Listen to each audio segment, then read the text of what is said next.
Though he were a son, yet learned he obedience by the things which he suffered. We are told that captain of our salvation was made perfect through suffering. Therefore, we who are sinful and who are far from being perfect must not wonder if we are called to pass through suffering too. Shall the head be crowned with thorns, and shall the other members of the body be rocked upon the dainty lap of ease?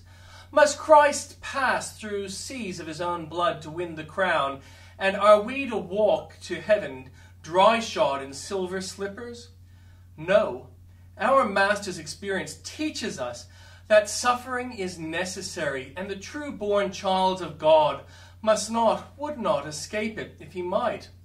But there is one very comforting thought in the fact of Christ being made perfect through suffering. It is that he can have complete sympathy with us. He is not a high priest that cannot be touched with the feeling of our infirmities. In this sympathy of Christ, we find a sustaining power. One of the early martyrs said, "I can bear it all for Jesus suffered, and he suffers in me now. He sympathizes with me, and this makes me strong." Believer, lay hold of this thought in all times of agony. Let the thought of Jesus strengthen you as you follow in his steps. Find a sweet support in his sympathy, and remember that to suffer is an honorable thing. To suffer for Christ is glory. The apostles rejoiced that we were counted worthy to do this. Just so far as the Lord shall give us grace to suffer for Christ, to suffer with Christ, just so far does he honor us. The jewels of a Christian are his afflictions. The regalia of the kings whom God hath anointed are their troubles, their sorrow and their griefs. Let us not therefore shun being honored. Let us not turn aside from being exalted. Grief exalts us, and troubles lift us up. If we suffer, we shall also reign with him. I called him, but he gave me no answer.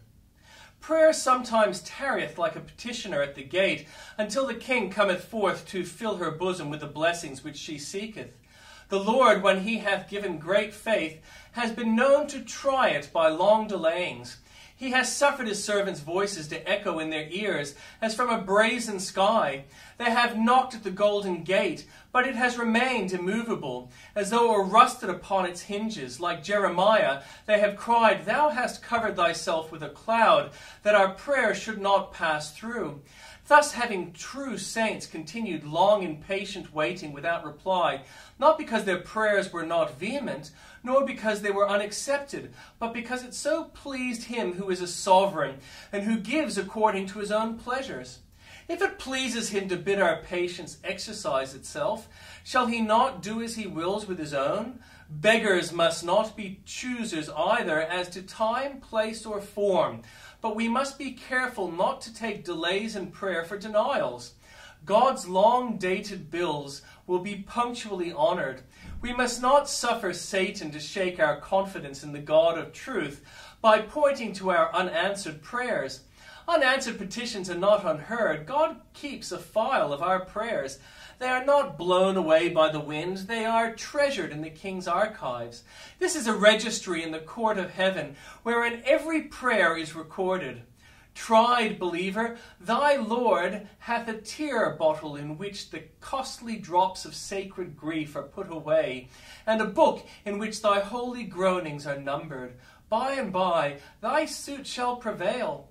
Canst thou not be content to wait a little? Will not the Lord's time be better than thy time?